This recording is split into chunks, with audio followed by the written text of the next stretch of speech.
마태복음 7장 13절에서 20절입니다. 키워드는 좁은 문으로 들어가라, 살리는 복음, 사는 길, 살리는 길입니다. 좁은 문으로 들어가라. 멸망으로 인도하는 문은 크고 그 길이 넓어 그리로 들어가는 자가 많고, 생명으로 인도하는 문은 좁고 길이 협착하여 찾는 자가 적음이라. 거짓 선지자들을 삼가라. 양의 옷을 입고 너희에게 나아오나 속에는 노략질하는 일이라. 그들의 열매로 그들을 알지니 가시나무에서 포도를 또는 엉겅퀴에서 무화과를 따겠느냐. 이와 같이 좋은 나무마다 아름다운 열매를 맺고 못된 나무가 나쁜 열매를 맺나니, 좋은 나무가 나쁜 열매를 맺을 수 없고 못된 나무가 아름다운 열매를 맺을 수 없느니라. 아름다운 열매를 맺지 아니하는 나무마다 찍혀 불에 던져지느니라. 이러므로 그들의 열매로 그들을 알리라. 아멘. 예수님은 좁은 문으로 들어가라고 말씀합니다.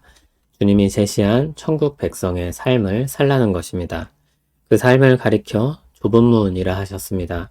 그 이유는 14절에 말하듯이 생명으로 인도하는 문이지만 좁고 길이 협착하여 찾는 이가 적다고 했습니다. 오히려 멸망으로 인도하는 문은 크고 그 길이 넓어 그리로 들어가는 자가 많다고 하십니다. 그와 관련된 주의해야 할 것이 하나 있습니다. 거짓 선지자들이 있는 것입니다. 생명으로 인도하는 문으로 들어가려는 사람들을 빼내고 멸망으로 인도하는 문으로 들어가게 하려는 사람들이 있습니다. 거짓 선지자는 분별하지 않으면 그냥 선지자처럼 보입니다. 그들은 양의 옷을 입고 나옵니다. 참된 목자를 따르는 양처럼 친근하게 접근합니다. 그러나 속에는 노략질하는 일이라고 했습니다. 약탈을 위해 온 적인 것입니다. 그러므로 분별이 필요합니다. 어떻게 분별합니까? 열매로 그들을 아는 것입니다. 이것은 구약의 방식과 같습니다. 신명기 18장을 보면 선지자를 분별하는 방법에 대해 말씀합니다.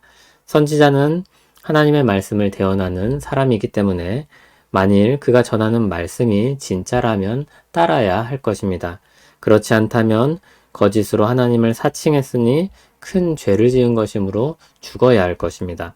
아주 중요한 문제였습니다. 사람들은 참과 거짓을 분별해야 합니다. 방법은 아주 단순합니다. 선지자가 하나님의 이름으로 말씀을 전했는데 이루어지지 않으면 가짜인 것입니다.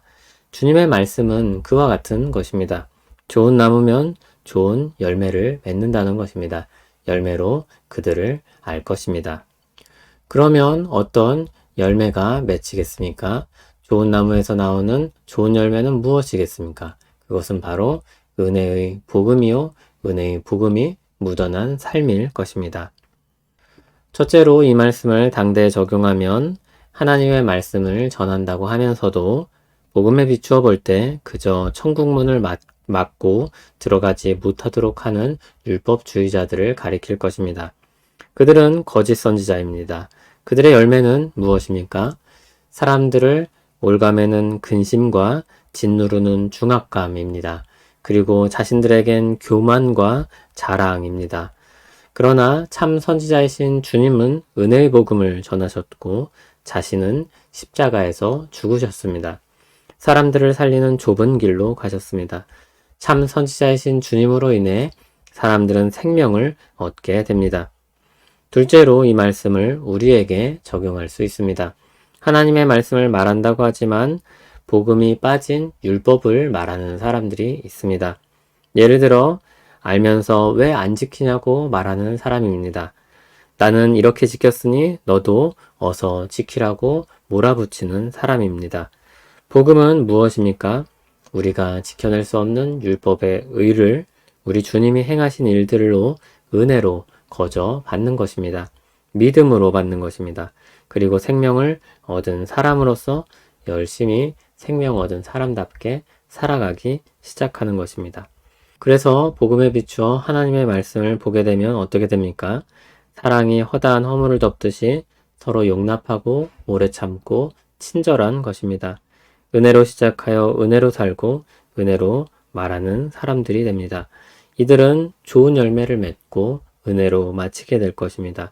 예수 그리스도의 복음 안에 있는 우리의 길입니다.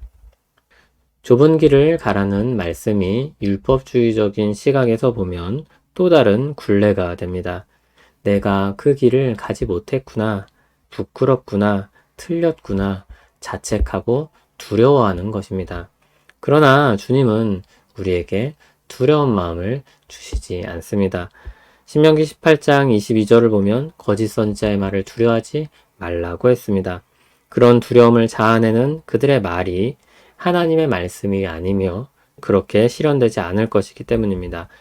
좁은 길을 가라는 말씀을 복음 안에서 듣게 되면 새로운 길이며 보지 못했던 길이며 사람들이 찾지 않았던 길임을 알게 됩니다. 오늘 말씀을 찬찬히 들여다보면 좁은 길을 찾는 자가 적다고 했습니다. 그 길이 많은 사람들이 선호하는 편안하고 이득이 되고 자기에게 당장 좋은 길이 아니기 때문입니다. 감춰진 캐리비안의 해적의 보물이 아닌 것입니다. 극히 소수의 사람만 풀어낼 수 있는 수수께끼도 아닙니다. 그 문은 보기에 좁고 협착하여 생명으로 인도할 것처럼 느껴지지 않습니다. 복음을 들어도 사람들이 믿음으로 나오지 않는 것이 그러합니다. 그러나 그 길, 복음의 길, 십자가의 길, 그 길이야말로 생명으로 가는 문이며 사람들을 살리는 길입니다. 그 길이 주님이 가신 길이며 우리가 따를 자기 십자가의 길입니다. 복음의 길이 사는 길이며 예수 그리스도께 인도하는 것이 살리는 길입니다. 아무것도 염려하지 말고 기도와 간구로 이 복된 길을 함께 걸어가는 우리 되길 소원합니다. 주님이 우리에게 베푸신 은혜로 말미암아 생명의 길로 나아갑니다. 복음의 은혜 안에서 살아가게 하옵소서. 우리는 의롭게 살 수 없는 사람들임을 고백합니다. 주님의 은혜로 감사하며 살게 하시고 우리 마음을 넓혀 은혜로 용납하며 살게 하옵소서. 예수님 이름으로 기도합니다. 아멘.